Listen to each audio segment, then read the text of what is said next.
Mummy सुनो, अब IAS बनकर ही घर वापस आऊंगी। पूरी जी जान लगा दूंगी यूपीएससी क्लियर करने में।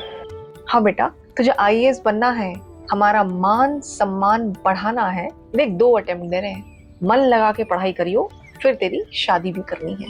दोस्तों, यहाँ से शुरू होती है सपनों की डगर, ख्वाब की दुनिया और जिंदगी बदलने वाला सफर। इसमें रोज सुबह एक एस्पिरेंट की खुद से खुद की जंग और रोज रात को सोने से पहले क्या मुझसे हो पाएगा, इतना कंपटीशन है, क्या मैं यूपीएससी क्लियर कर पाऊंगा या कर पाऊंगी, ये सेल्फ डाउट कहूं या फियर आम बात है। तो दोस्तों, सफर शुरू होता है सपनों की नगरी दिल्ली का ओल्ड राजेंद्र नगर। ये वो जगह है जब कोई यूपीएससी की तैयारी करने के लिए जाता है ना, तो भीड़ देखकर मन ही मन सोचता है अब तो आईएएस बन के ही जाऊंगा या जाऊंगी। ये वो चकाचौंध भरे गलियारे हैं दोस्तों, जहां ख्वाब देखे जाते हैं, कड़ी मेहनत की जाती है, लेकिन एक और सपने और ख्वाब बेचे ही भी जाते हैं। किसी ने सही कहा है दोस्तों, दिल्ली सपने जरूर देती है, लेकिन उनकी कीमत भी बहुत अच्छे से वसूलती है। और पता है दोस्तों, इस सफर में सबसे पहले कौन हमारा हमराही बनता है? Coaching institutes? ना, फ्रेंड? अरे नहीं भाई, बताओ कौन? ब्रोकर्स। मतलब ओल्ड राजेंद्र नगर में पैर रखा नहीं, लेकिन सो कॉल्ड भैया स्वागत में पहले से ही तैयार है। भैया मेरा वाला रूम ले लो, रैंक 160 वहीं से निकला है। अब जैसे वो ओल्ड राजेंद्र नगर की पुरानी और जर्जर बिल्डिंग में 10 बाई 10 के कमरे और बेजान दीवारें आईएएस बनाती हूँ। आगे चलते हैं, रूम हंट खत्म होती है, थोड़ा सेटलमेंट होता है, तो अगली चुनौती या यूं कहूँ अगली बपौती ओल्ड राजेंद्र नगर में हर चौराहे पर और हर फ्लैट में सालों से तैयारी करते दीदी भैया, जो एक नए एस्पिरेंट को 200 तरीके से कंफ्यूज करने में और भटकाने में भली भांति सक्षम है। डायलॉग सुनो इनके या ज्ञान सुनो। हमने तो कभी एनसीईआरटी पढ़ी नहीं। एनसीईआरटी पढ़ना जरूरी नहीं होता ना। लक्ष्मीकांत से मेंस नहीं होगा, आजकल पैटर्न चेंज हो रहा है। डीडी बासु पढ़ो, उससे ही काम चलेगा। हिस्ट्री के लिए अगर डीप जाना है तो स्पेक्ट्रम नहीं, बिपिन चंद्रा लो। जैनिज्म और बुद्धिज्म के अगर क्वेश्चन प्रीलिम्स में सॉल्व करने हैं तो एएल बाशम पढ़ो, भले ही हिस्ट्री ऑप्शन वाले पढ़ते हो। इतनी कंफ्यूजन दिमाग में लेकर जब एक यूपीएससी एस्पिरेंट आगे बढ़ता है तो अंदर ही अंदर डर तो होता है क्या होगा, पर एक सीरियस एस्पिरेंट अपनी दृढ़ता के साथ या यूं कहूं अपने पूरे आत्मविश्वास के साथ इंडस वैली सिविलाइजेशन में कहीं ना कहीं आज का हुलिया तलाशता है। और बुद्धिज्म और जैनिज्म सिर्फ फिलॉसफी नहीं, जीवन जीने का मार्ग बन जाती है। अच्छा दोस्तों, इस सफर में एक ऐसी जगह है जिसके लिए मैं यूं कहूंगी या ये कहना चाहूंगी, बुलाती तो है मगर जाने का नहीं। पता है क्या है? लाइब्रेरी। ओल्ड राजेंद्र नगर की एक से एक शानदार लाइब्रेरी, जो बनाई तो पढ़ाई के पर्पज से जाती है, पर एस्पिरेंट को बराबर वाले एस्पिरेंट से कांस्टेंट कंपैरिजन में उलझा देने के लिए पूरा सहयोग करती है। एस्पिरेंट्स बिना कुछ सोचे समझे भीड़ के पीछे दौड़ के लाइब्रेरी में जाते हैं। घंटों पॉलिटी, हिस्ट्री, ज्योग्राफी से लेकर एथिक्स और गवर्नेंस को लाइफ का हिस्सा बना लेते हैं। और कब जिंदगी एक कमरे, एक लाइब्रेरी की सीट में सिमट के रह जाती है, पता ही नहीं चलता। नॉर्मली देखा गया है स्कूल कॉलेज के यार दोस्त कब लाइफ में एपिसोड बनकर पीछे रह जाते हैं, इसका एहसास ही नहीं होता। आगे बढ़ते हैं तो प्रेशर वाला फेज स्टार्ट होता है, जहां सिलेबस आगे बढ़ता है और धीरे धीरे प्रीलिम्स और मेंस की प्रिपरेशन का वो डिफरेंस, क्या सिर्फ प्रीलिम्स पढ़ना, क्या आंसर लिखना स्टार्टिंग से ही जरूरी है? करंट अफेयर कितने साल के पढ़ने होंगे? नोट्स बनाने हैं? करंट अफेयर की मैगजीन कब से कब तक पढ़नी है? ऑप्शनल पीएसआईआर लूं या सोशियोलॉजी लूं? ये सवाल एक एस्पिरेंट को चारों तरफ से घेरते हैं और घर से आता उम्मीदों का बोझ। बेटा कितने नंबर आ रहे हैं कोचिंग के टेस्ट में? शर्मा जी का बेटा मॉक टेस्ट में टॉप कर रहा है। अगर ऐसे ही चलता रहा तो एक दिन यूपीएससी भी टॉप कर जाएगा। तुम क्या कर रहे हो? ये तमाम सवाल और जवाब ढूंढता एक एस्पिरेंट कब इंसान से मशीन बन जाता है, पता ही नहीं चलता। रोज की जिंदगी द हिंदू की पहेली से शुरू होकर कब स्टैटिक सब्जेक्ट के रिवीजन पर खत्म होती है, समझ ही नहीं आता। धीरे धीरे सफर आगे बढ़ता है, कुछ साथी भी मिलते हैं, या यूं कहूं ओल्ड राजेंद्र नगर की गलियां और जाजीराम के वो क्लासरूम्स कुछ एस्पिरेंट्स के लिए नई लव स्टोरी की शुरुआत बन जाते हैं। मतलब मोमेंटरी है, सब कुछ अपने आप से हो जाता है। ये इश्क वो फिल्मों वाला इश्क नहीं है दोस्तों, ये इश्क है जहाँ साथ, सुकून और उम्मीद का एक जरिया बनने वाला इश्क है। जहाँ अक्सर एस्पिरेंट्स कहते हुए पाए जाते हैं, बस एक बार एग्जाम हो जाए फिर तो घर वाले मान ही जाएंगे, फिर क्या दिक्कत है, भाई पेपर निकल जाएगा, कोई परेशानी नहीं है। अब प्रिपरेशन आगे बढ़ती है, धीरे धीरे मैजिकल मंथ ऑफ मई को चेज करती है। मैजिकल इसलिए क्योंकि मई में प्रीलिम्स का एग्जाम होता है।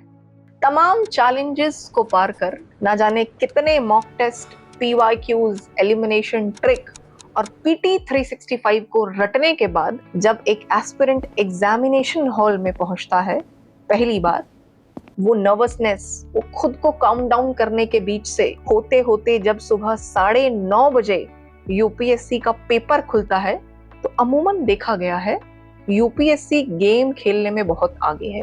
वो पेपर सॉल्व नहीं कराती, ना, एस्पिरेंट को डिकोड कर देती है। पेपर कम एक जंग का मैदान बन जाता है और 2:30 बजे का सीसैट का पेपर देखा गया है एस्पिरेंट्स के होश उड़ा देता है। अब शाम को वो बच्चा रूम पर पहुंचता है तो शुरू होता है असली रंगमंच, या यूं कहूं असली खेल। घर से फोन आता है, पेपर हो गया बेटा, हो जाएगा पार। हम YouTube पर देख रहे हैं, पेपर तो टफ था, 75 के आसपास बता रहे हैं कट ऑफ, और इसी के साथ शुरू होता है फ्लैटमेट्स का तांडव। अरे यार पेपर बहुत टफ था, मुझे तो पता ही नहीं चला करंट अफेयर्स के बीच स्टैटिक कहाँ छुप गया। मैंने सारी कोचिंग इंस्टीट्यूट से मिला लिया है, और यहाँ तक कि most authentic Telegram public service commission वहां भी बोल रहे हैं कट ऑफ 78 से ज्यादा नहीं जाएगी। और प्रीलिम्स के बाद और मेंस का रिजल्ट आने तक सो कॉल्ड इनसाइडर्स और उनके सोर्स एक एस्पिरेंट को ना एक एस्पिरेंट रहने देते हैं और ना एक इंसान। वो बस एक भटकती हुई आत्मा बन के रह जाता है, कभी इस टेलीग्राम ग्रुप में भटक कर, कभी किसी ग्रुप से कट ऑफ की प्रिडिक्शन लेकर उसके बारे में घंटों घंटों सोचकर। कुछ ही दिनों में रिजल्ट आता है और प्री पास नहीं होता। घर वाले धीरे धीरे अवतार में आते हैं। कहने का मतलब ये है रिजल्ट पॉजिटिव नहीं होता, पीटी फेल होता है और घर वालों का टोन बदलना शुरू हो जाता है। लेकिन एस्पिरेंट इस बार मन को मना लेता है। अरे पहली बार में किसी का प्रीलिम्स नहीं होता, पहली बार में तो समझना होता है कि यूपीएससी की डिमांड क्या है। एक साल में जीएस और ऑप्शनल पूरा कवर नहीं होता, इस बार पूरा पढ़ेंगे और बिल्कुल वही पढ़ेंगे जो एग्जाम में आता है। अभी जून से मेंस टेस्ट सीरीज लगाएंगे और ऐसे तैयारी करेंगे जैसे हमारा भी मेंस है। और दोस्तों फिर वही प्री मेंस की साइकिल में फंस के रह जाता है एक एस्पिरेंट। और हैरानी की बात है, परफॉर्मेंस प्रेशर बढ़ने लगता है और सेल्फ डाउट उसके अंदर ही अंदर घर करने लगता है। डिप्रेशन और एंजाइटी और लोनलीनेस लाइफ का हिस्सा बन जाता है। एक एस्पिरेंट अपने घर वालों से दूर होता है, फिर दोस्तों से दूर होता है और धीरे धीरे खुद से दूर होता है। और सो कॉल्ड प्यारे रिश्तेदार साल में कभी फोन करें या ना करें, खैरियत पूछें या ना पूछें, रिजल्ट वाले दिन सुपर एक्टिव। आपको ये जताने के लिए कि दिल्ली पढ़ने गए हो या मटर गश्ती करने गए हो, दिल्ली जाना जरूरी भी था। उम्र बीतती है, टाइम आगे बढ़ता है, लेकिन बहुत से एस्पिरेंट्स प्रीलिम्स के चक्रव्यूह नहीं तोड़ पाते हैं और जो इससे आगे बढ़ते हैं वो मेंस में अटक के रह जाते हैं। एथिक्स में 80 से 100 लाना और ऑप्शनल में 250 नंबर को 280 बनाना सबसे मुश्किल टास्क बन जाता है। उम्मीद टूटने लगती है और घर वालों का साथ छूटने लगता है। लड़की हो तो बस एक ही बात को बार बार सुनाया जाता है, घर आजा शादी कर ले। लड़का हो तो एहसास दिलाया जाता है, कब तक यूपीएससी के भरोसे बैठेगा, 3 बार हो गया है, पीटी क्लियर नहीं हो रहा है, एसएससी का एग्जाम दे दे, बैंकिंग एग्जाम दे दे। अरे कब तक घर वाले करके खिलाएंगे, कुछ कमाना शुरू कर। और यहीं से एक एस्पिरेंट का मनोबल टूटने लगता है।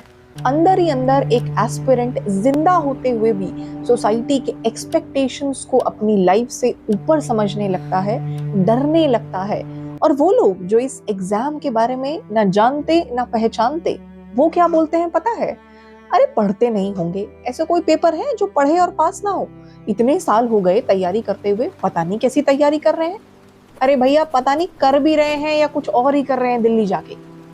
बहुत बार प्रिपरेशन से शुरू हुई लव स्टोरी प्री और मेंस के कंटिन्यूअस फेलियर में फंस के रह जाती है। करियर ऑप्शंस भी कम होने लगते हैं, घर वापस जाने का डर, रिश्तेदारों और दोस्तों को फेस करने का वो फियर एस्पिरेंट को अंदर से खोखला करने लगता है। एक तैयारी ऐसा जंजाल बन जाती है जहां साल दर साल एक उम्मीद या यूं कहूं एक अजीब सा नशा दिमाग में घर कर जाता है। बस एक अटेम्प्ट और, बस एक अटेम्प्ट और, इस बार हो जाएगा। जिस एग्जाम में सक्सेस रेट 0.02% है, जहां फेलियर सक्सेस के ऊपर भारी है, पर एक बार और बस एक बार की जिद जीवन को कब हमारी जवानी को एलिमिनेट कर देती है, सोचने की बात है, पता ही नहीं चलता।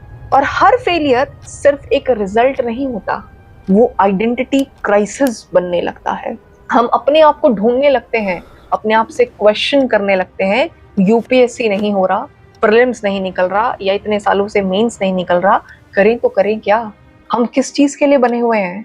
दोस्तों, ये प्रिपरेशन सक्सेस दे या ना दे, पर एक एस्पिरेंट की लाइफ से लेती बहुत कुछ है। माँ बाप का मेहनत से कमाया हुआ पैसा, भरपूर एनर्जी जो एहसास कराती है अब मेरिट लिस्ट दूर नहीं, कब एक एक करके ड्रेन हो जाती है हमें पता ही नहीं चलता। रिश्ते, यारी, दोस्ती, प्यार और खुद पर विश्वास सब एक एक करके छिन जाता है। ऐसा ज्यादातर देखा गया है। और तो और इन सब के ऊपर बचता है तो क्या? खाली हाथ और खत्म हुआ आत्मविश्वास। लेकिन दोस्तों, लास्ट में यही कहना चाहूंगी, कोई भी एग्जाम लाइफ से बड़ा नहीं है। अरे जान है, जहान है। यूपीएससी की तैयारी एक बंदे को इतना काबिल तो बना ही देता है कि वो डाइवर्स तरीके से सोच सके, बेहतर लाइफ के बारे में, और लाइफ को एक फ्रेश स्टार्ट दे सके, एक इन्फॉर्म्ड सिटीजनरी बन सके। और एक बहुत अच्छी लाइन है दोस्तों, जब मैं बड़ी परेशान होती हूँ, इस लूप में कभी मैं भी फंसी थी, तो मैं यही सोचती हूँ, मन के हारे हार है, मन के जीते जीत। क्या हुआ नहीं हुआ तो टेंशन किस बात की लेनी? भाई यूपीएससी की तैयारी की थी, लाइफ का एक फेज था, वो पूरी लाइफ थोड़ी है। कोई बात नहीं, तैयारी तो की थी, क्राइम थोड़ी किया है। कोई आपके बारे में क्या सोचता है ये मैटर नहीं करता, आप अपने बारे में क्या सोचते हैं वो बहुत मैटर करता है। एंड डोंट जज yourself, be proud of yourself, of whatever you are, irrespective of result की सोचे बिना। और अंत में एक मैसेज पेरेंट्स के लिए, एक्सपेक्टेशंस के बोझ में और सोसाइटी के दबाव में अपने बच्चे को इतना मत फोर्स कीजिए कि आपका बच्चा आपसे दूर हो जाए। यूपीएससी की तैयारी एक ऐसी डगर है जहां सक्सेस, रैंक और ऑफिसर की कुर्सी एक ख्वाब है, लेकिन आपका बच्चा जीती जागती हुई सच्चाई। दोस्त बन के रहिए, अननेसेसरी प्रेशर मत दीजिए। मैं मानती हूँ ऑफिसर बनना आपके बच्चे का बहुत बड़ा अचीवमेंट है, लेकिन इंसान बच जाना उससे भी बड़ा है। उसके तैयारी में उसके हमसफर बनिए, पूछिए कहाँ दिक्कत हो रही है। बेटा होता है तो भी ठीक, नहीं होता तो भी ठीक। बस यही कहना चाहूंगी। आपको मेरी ये लाइव सीरीज कैसी लगी? यूपीएससी एस्पिरेंट्स से मैं पूछना चाहूंगी, अगर वो मेरी वीडियो देख रहे हैं, कि आप क्या फील कर पाए इस सीरीज से। और ऐसे ही चैनल के साथ बने रहिएगा। Thank you so much. नमस्ते।